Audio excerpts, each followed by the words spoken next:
super exciting. I think if anything, it's just overall impression, it just shows how Bitcoin is mainstream and it's here to stay, and it's crossing into areas that some of us old Bitcoiners may never have thought we'd see as soon as we do in terms of politics, traditional financial markets. So there was I think a shift in the type of an attendee that goes to a Bitcoin conference. If there was one observation, it was as many suits as there were hoodies and t-shirts at this conference.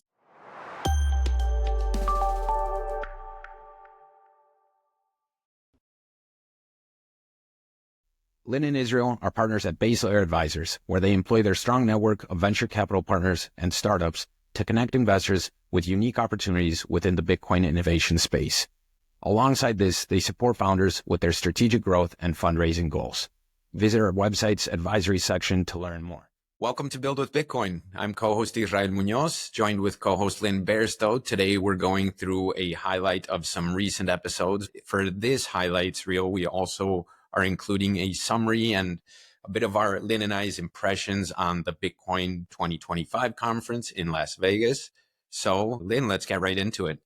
Yeah. And usually we do these highlights every 5 episodes. So we're doing an abbreviated one this time with only 3 episodes in order to make room for the highlights of the Vegas conference. So hope you appreciate the fact that we want to combine highlights with Vegas and not overload with too much of us and leave more room for our entrepreneurs and investors that are building with Bitcoin. So yeah, so to start out, let's start with our most recent episode, Israel, which was Tando. What were your main impressions of the Tando episode and how you thought about that? Yeah, so I'll start by making note that this just demographically and geographically is quite a different episode. So this is the first time we've had a startup coming from the African continent. So Tando is based out of Kenya. And I mean, I loved this episode, Lynne, precisely because it was also so different and kind of a grassroots adoption case for Bitcoin as money. So Jason and Sabina joined us both, who are the co-founders of Tando. And they went through their journey, of course, how they got to starting the company. But I think what's so fascinating to me is how Bitcoin, as we've seen with other technologies in the past, sometimes you have certain communities that kind of leapfrog in the adoption of a new technology. And Kenya is going straight from, in the case of Kenya, they're going straight from mobile money, which was a fascinating story in and of itself with M-Pesa, straight to Bitcoin. And, they're starting small, of course, Tando, and maybe it's good to just make mention of exactly what Tando is. It's it's a mobile application that allows users to basically just use and spend their Bitcoin locally at an extremely high penetration rate in Kenya because they integrated with M-Pesa. To me, the fascinating part was that they're already within a short few months at, I think Sabina mentioned 150 transactions per day. So this is organic, true peer-to-peer commerce and barter, which is just fascinating to see. What were some of your thoughts? Yeah, well, I also love the fact that we now have our first episode on the African continent. And so we're learning a lot about that. And also it's fascinating. We've done quite a number of startups in Latin America. And so Africa also proves the point that there are different ways that Bitcoin is used when you expand outside of the US and Western Europe centric, established monetary systems. So in Africa, Sabina mentioned that it's used very widely as both a store of value and a medium of exchange. A store of value because the inflation rates in a number of these African countries are quite high. And so people will store their money in stable coins or in Bitcoin as a way of protecting their purchasing power, but then also as a medium of exchange. And what blew my mind was just thinking about the fact that on the African continent, there are 42 different currencies. And so if you think about the US and if every state had its own currency, and you had to, if you did a transaction between Alabama and Wyoming, you'd be involved with 2 different currencies. And that's a little bit what the analogy is or the comp is on the African continent. And so Bitcoin has a way of just bridging that gap and becoming a media of exchange. And so, Tando, you're right. I love the founders. I love the fact that they're growing fast. They launched in December of 2024, so roughly 6 months ago, and they've had quite a bit of growth, mainly organic, because they really are solving a real need of allowing Bitcoin to be integrated into the existing M-Peso system through the Lightning Network. And one of the points to that is also, I think, in the US and Western Europe or established financial systems, we sometimes don't realize how advanced mobile money networks are in emerging economies. M-Peso on the African continent being one, PIX in Brazil being another one, where there are, and even the space system in Mexico, where there are super efficient financial networks that allow people to move money, but it doesn't solve, so it solves the problem of like the SWIFT system or being able to deposit from bank to bank, but it doesn't solve the problem of the fact that a lot of people don't have banking accounts, or inflation or currency devaluations or money exchange between currencies. So this is where Bitcoin rails on top of those super efficient monetary networks that are being implemented in different parts of the world makes just a super powerful combination that Tando has developed their technology on. So yeah, I loved it. And then the other thing, I love the fact that their initial funding comes from the Human Rights Foundation. So we haven't really talked to somebody who's been funded by a grant. And I think HRF has determined through their Bitcoin initiative that this is an important tool for financial empowerment and transactions in the African continent. And so they're supporting Tando with a grant. And I'm sure that based on the initial success of the company, that they'll be able to raise more traditional funding as they look to expand in other countries on the African continent. Yeah. And, maybe also final note worth mentioning that they do speak a little bit to their kind of their roadmap and where their head is for the future, that they're looking to, they have plans to expand to the rest of the African continent because they see the need in other countries as well, right? And to your point, I think Bitcoin will continue to kind of penetrate and integrate with these local networks. I mean, Swapido in Mexico, which we've also covered in the podcast, is doing conceptually a similar thing to Tando. So yeah, definitely worth a listen. Very interesting conversation. They're building out a fantastic product in Kenya. So give that a listen. Yeah. And the founder combo is great too, because Jason has experience building a company in the US and other regions, and Sabina's from Africa. And so, I think that combination of the perspective of each of the founders, and Jason gives some great founder advice in the episode too. And just, for people looking to get into Bitcoin, that you don't have to be Bitcoin centric or foundational, that there are things like accounting problems to be solved, and just looking at some of the opportunities that there are for starting a company that's based on Bitcoin or building with Bitcoin. Fascinating episode, Tando. Make sure to give that a listen to get some insight into what's going on with Bitcoin in Africa and a very interesting startup out of Kenya. Then let's move on to Michael Tanguma from Onramp. So we had him on as well, who's the founder and CEO of Onramp, as well as early riders. So we'll differentiate in a second. But Michael comes from a very interesting background as well, former Google and WeWork background. So deep into the traditional tech world, and then began transitioning to Bitcoin quite a few years ago. And he shares with us his company's view on, particularly from my point of view, speaking to Onramp, not so much early riders, because that's, I think, a different proposition. But Michael has a great point of view on custody, and particularly multi-institutional custody, which is one of the main pillars of Onramp, right? I mean, Michael in the episode goes through why he believes this is so important to solve, and that it's actually fascinating that Bitcoin already achieved a 2 trillion market cap without truly solving custody in his mind or words, right? So that was a great conversation on some of the friction points for the custody side and the different custody models which we're seeing built out in different flavors. And then early riders, of course, being a fund that's kind of pioneering this Bitcoin as a unit of account concept. So yeah, great conversation with Michael as well. What were some of your takeaways there, Lynne?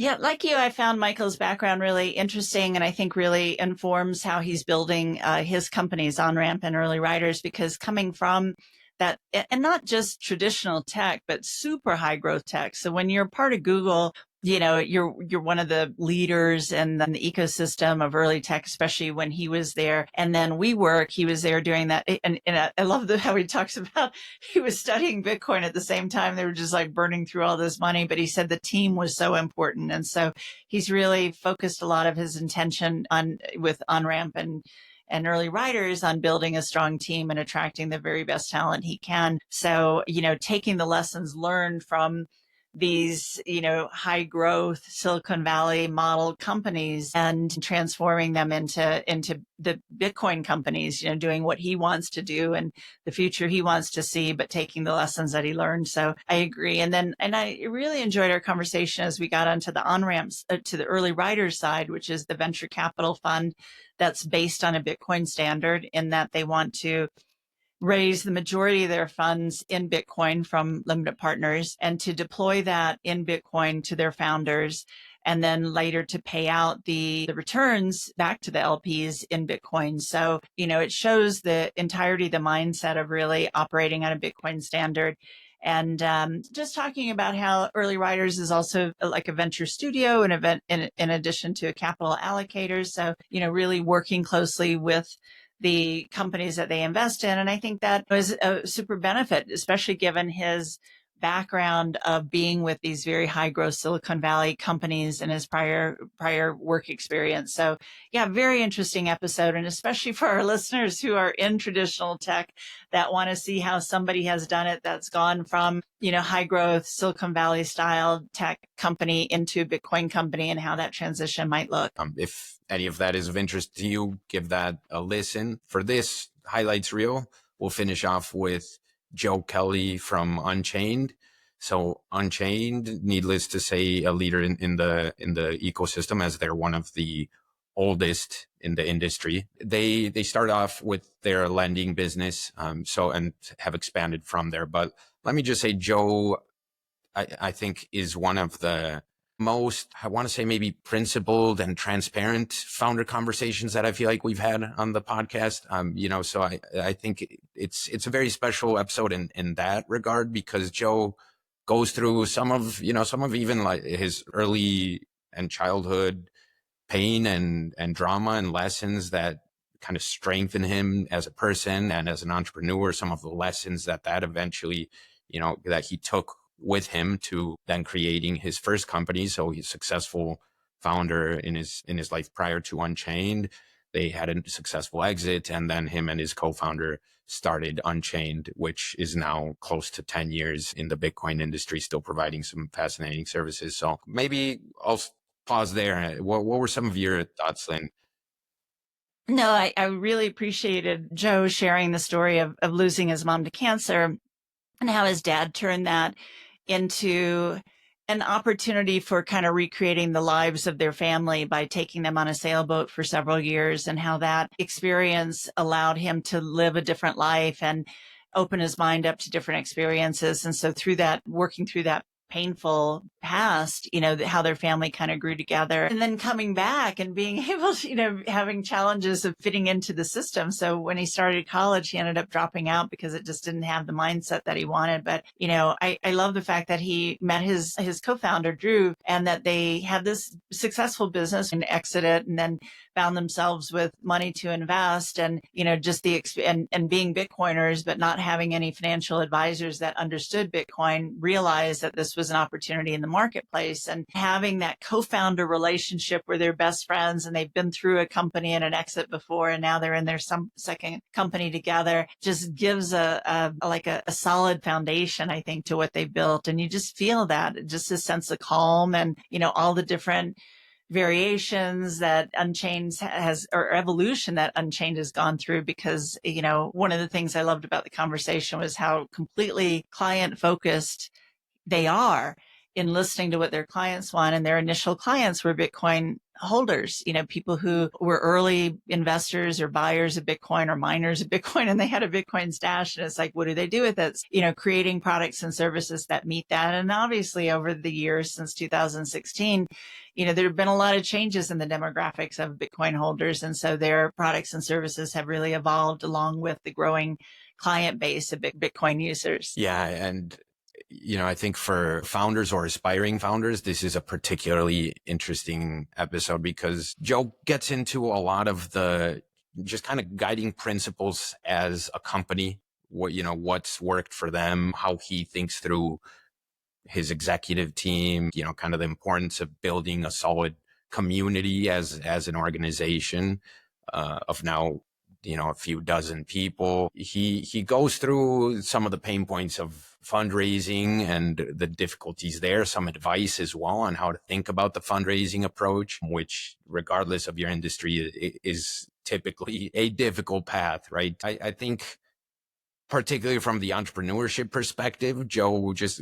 gives a lot of good nuggets of advice and insight. So it's a great episode. Build with Bitcoin is a proud affiliate partner of River.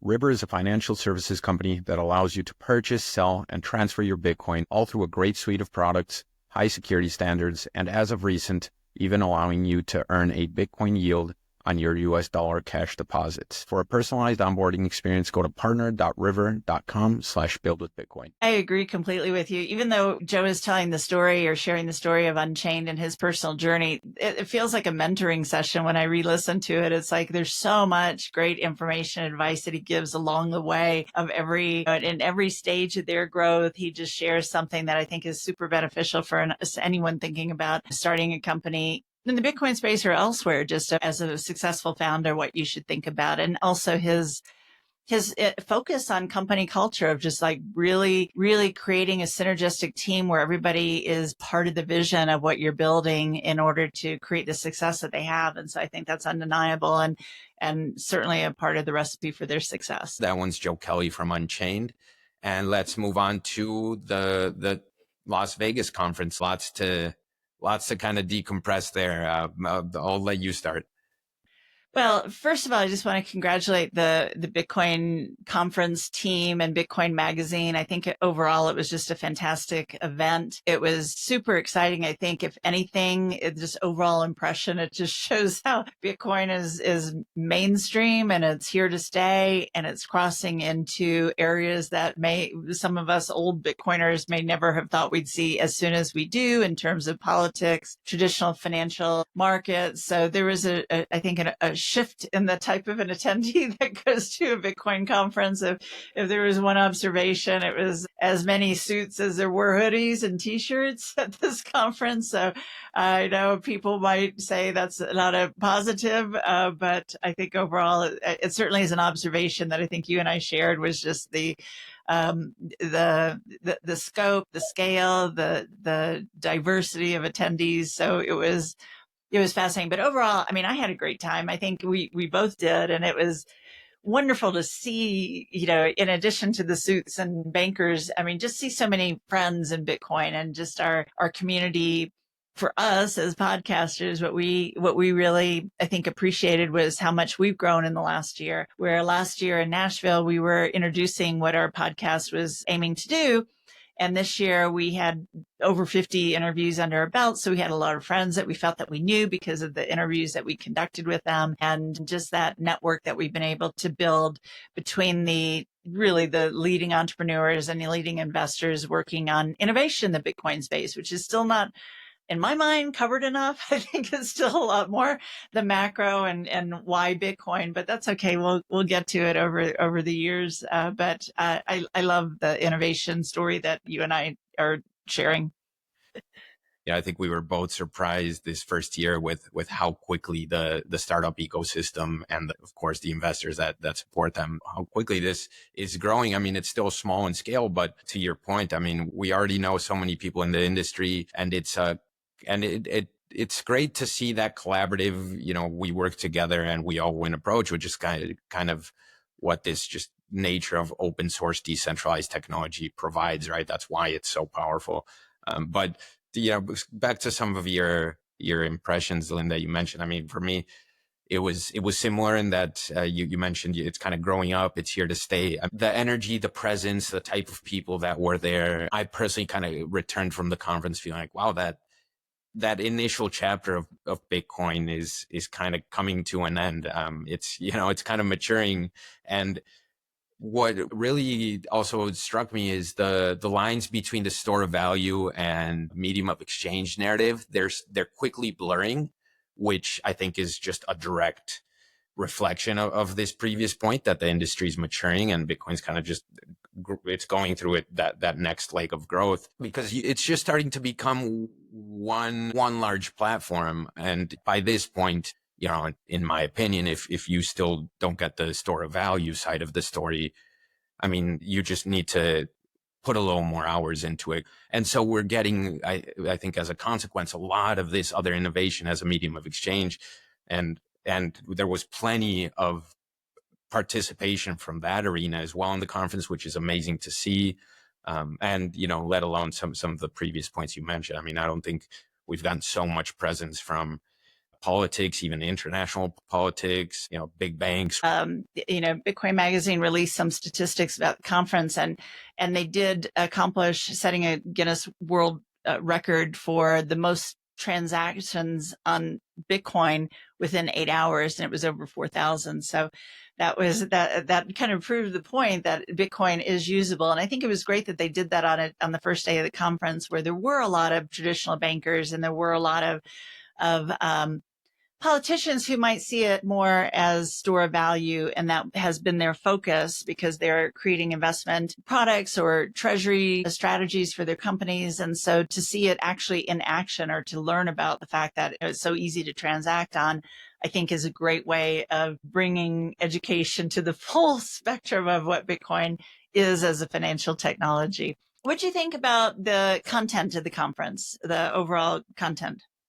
I thought it was super well balanced. I mean, to fully disclose, we didn't participate as much in the actual content, unfortunately, because we had a lot of other side meetings, and we were busy with other parts of the networking component of the conference.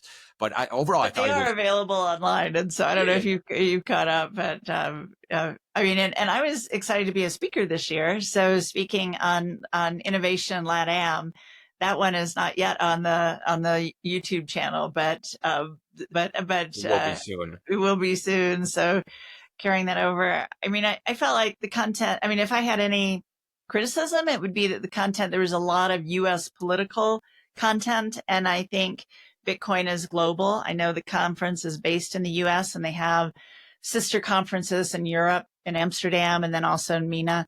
So maybe that's why it was more U.S. centric. But I just heard from friends of mine in LATAM that, there was less of a compelling reason to come, because it looked like it was a lot of U.S. politics, and U.S. politics does shape, Bitcoin usage overall. So I understand the reason for doing that.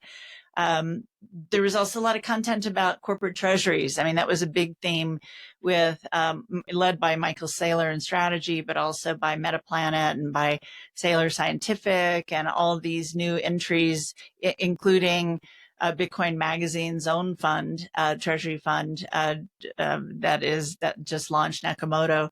So there's a lot of treasury talk, and then lending options on the consumer side. I don't know if you saw those same trends or other trends. Yeah, I mean, I think the elephant in the room is the treasury strategy, that wave that's coming. So definitely strong on the corporate side, which is, I think, just kind of a logical next step of adoption. You have some of these rails and regulatory clarity starting to open up the door for that. So it just, I think, makes a lot of sense that that's a lot of the activity we're seeing naturally. I think I go back to the blurred lines with the medium of exchange. I just see a lot of behind the scenes work being done with different use cases all around the world, and just on these efficiencies, just the transaction side, right? Whether it's peer to peer or B2C. So that was a bit of a highlight for me. And this AI aspect, you also start to see a glimpse of that. We got to speak to some people in Silicon Valley doing so that are very plugged into this AI story. And I think we're going to quickly maybe accelerate to these other aspects of Bitcoin's innovation as just the payments technology itself, and micropayments, which I know you've been talking about for a long time, Lynn, and the overlap with AI there. Overall well balanced. I mean, there was also, we did both kind of touch on this after the conference. There was still a lot of crypto and these other token platforms, which to a certain extent is inevitable. But I think for a first time attendee, it can lead to some confusion. So just make sure to do your research, right? That we felt that before we arrived, because we were getting a lot of media requests to meet with founders of platforms that had their own tokens and that were clearly not Bitcoin. I mean, they had Bitcoin in their description and in their wording, but we're not Bitcoin centric. So you're correct. It's like if you were a first time attendee going through the expo hall and talking to some companies, it could be very confusing and disorienting to hear about companies that are really not Bitcoin companies, but we're there. So it's and I guess my hope from that is that maybe by being at the Bitcoin conference, I think there was an XRP conference immediately following ours that had a very low attendance. So maybe it'll help convert some people who are a little confused about the difference between Bitcoin and the other blockchains and platforms, that Bitcoin really has a superior financial technology, and that's where time and attention should be spent. One other mention maybe that comes to mind that's worth highlighting is the open source stage, or I believe the open source lounge, is what it was called. Well, it was both a stage. So they had a dedicated content, a whole list of panels and discussions on the open source stage. And then it was the open source lounge, and connected to that was the Noster area. So all three of those were together, and that's where the hackathon the presentations were, both the kind of show and tell about what was created over the hackathon, and then the winner announcement, which we were involved with. So we covered the hackathon, and we'll be doing an upcoming episode with the winner of the hackathon. But my thought was they were segregated. So they were across the hall from the main expo center and the main stage. And I don't know if that's a good thing or a bad thing. It was definitely a purity test, because it was like we saw all the, the core developer guys, and that's where the hoodies and the t-shirts and the cargo shorts were still hanging out. We're in the open source area. So if you wanted to get old school Bitcoin, you went over to that side of the hallway. I loved it over there. And the Noster booth was just or the Noster section, it was bigger than a booth, was really buzzing the whole time with everyone. So it had obviously that was kind of like our home base. We loved the energetic feel of that area. But what were your thoughts about that? Yeah, no, I mean, to your point, it was a bit difficult to find in the conference floor. So maybe tip to future attendees, make sure you go out and find this area, because it's where a lot of the kind of just more raw and core building is going on. So, and be sure to tune into the hackathon winners episode, which you mentioned, Lynn, we'll be covering soon. So, I mean, it was super interesting to see what the different builders are, competing to do, and the different design and UX going on behind the scenes in Bitcoin is, I think, some of both of our favorite parts about covering the innovation space. So, I mean, it was definitely a highlight for me. So Israel, they announced that the 2026 conference will be held in Vegas again at the same place at the Venetian. What do you think of Vegas? What was your impression of the conference being there after Nashville and after Miami? What about the venue? The location itself? I guess personal opinions of Vegas aside, it's not one of my favorite places. Share your place. Las Vegas itself, for me personally, is not where I like to spend my time. But that being said, I mean, I do have to say, for a conference of this scale, I thought it was actually quite convenient, and it was just easy to step from one stage to the next. All the side events had their dedicated, conference rooms, or there's plenty of restaurants and different, networking locations to plug into. So I think for the organizers, it probably makes a lot of sense. And, if you're looking to make the most out of your time there in a short period, I think it's a good spot. But you still get the casino and just all the energy that Las Vegas brings.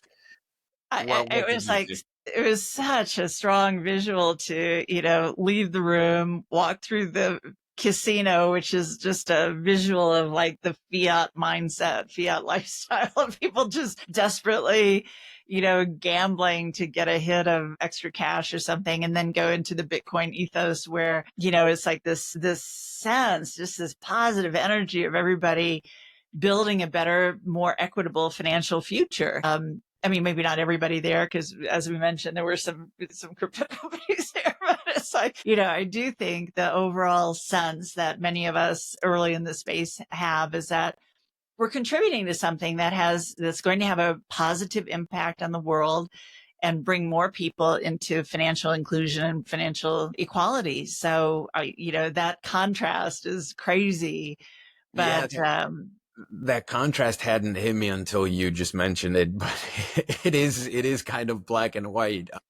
I think it's convenient, like I mentioned, and to be honest, I do feel like if you're going to be in a city for a conference for just 2 or 3 days, I mean, it is a location where you can get a lot done in a short period of time.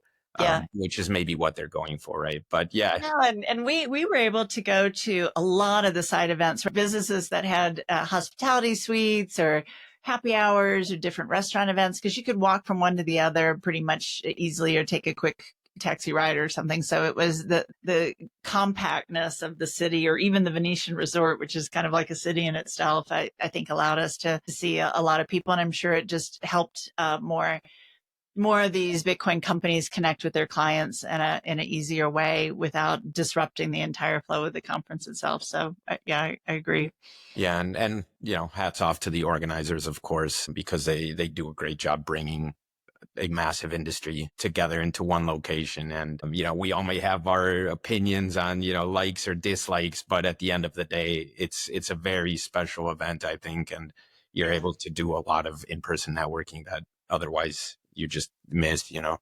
So on a personal level, if there was one highlight for you of the week of the conference, what would it be?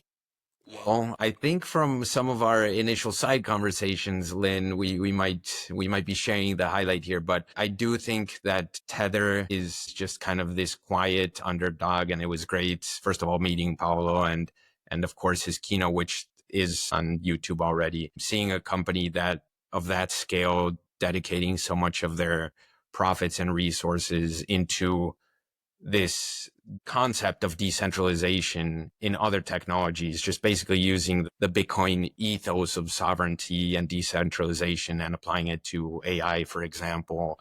Paulo spoke to, and I'm not so sure that many people caught this, but that they're kind of on the map to become the largest miner globally, and why that makes sense for them. So the Tether story, I would say, is what was probably a highlight of the conference for me. Yeah, exactly the same for me. I mean, just serendipitously running into him in the registration area. Couldn't be a nicer person, just very approachable, very conversant. And then, just the conversation that we had with him, and then coupled with the keynote, which I really feel was at least 50% shorter than it should have been for all that he had to say. But and the keynote was on Tether and the Bitcoin ethos, or why Tether loves Bitcoin.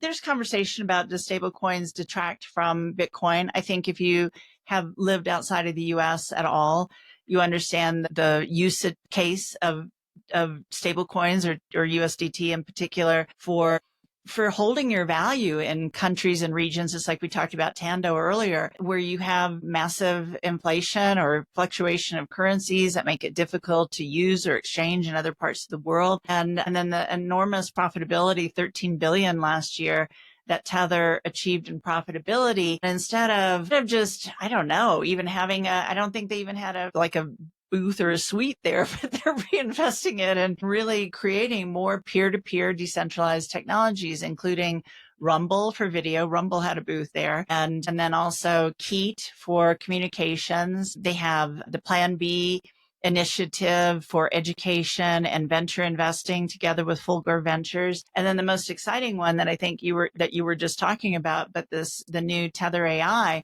which rather than having all of the LLM model or data in one central place controlled by a centralized entity. It'll your device, or including smartwatches, or even they're doing a Neuralink type of a chip. It'll all be on your own device. So you control that. And then the intelligence itself is on a decentralized basis. So it's a crazy, incredible model to think about. And it really gives control of information intelligence back to the user, to the individual, which I think is what Tether is really becoming as a company under Paolo's leadership, is just, both from money, intelligence, information, that the user retains control instead of it being given up to governments, corporations, and other centralized authorities. So I love that message. And I do agree. I think that was definitely a highlight of the experience for me. Yeah, it's certainly a company to keep tabs on and follow as they grow. They're already one of the largest players around, and I think they'll only grow to be more influential. And I think luckily, as we're mentioning, they're a company that's dedicating a lot of resources into decentralized, privacy-focused systems. So yeah, built on Bitcoin, Bitcoin ethos. Bitcoin centric. They're circling it off, Lynn. Definitely came away from that conference thinking, Bitcoin is moving on to the next chapter. I think there was no doubt in anyone's mind, I think, who was at that conference, that it's here to stay. And now it's just, how is it going to be used and how is it going to grow? I left just so inspired, energized. I mean, it was exhausting just going from 7 a.m. till late at night, and meeting with so many people and the events and the conference. And to your point, we never listened to, I think after you left, I finally listened to like Lynne Alden and Saylors and Mallers and Russ Albright's presentation, which was very powerful. But, it was an incredible experience. And I would encourage anybody to go ahead and get your ticket and plan on going to Vegas, because there's nothing like, being in the presence in real life with other Bitcoiners and just seeing and feeling. That's hard to, the conference sessions the information you can learn from, but it's just the exchange of ideas and just feeling the presence of other people. That's an intangible that's difficult to get unless you're there in person. So yeah, again, congratulations to the organizers. Yeah, unique event. That's for certain. Well, maybe that's a good place to round it off. What do you think? Yep. Yeah, I think a great place. We hope you enjoyed the highlights and our summary of the conference. And until next time.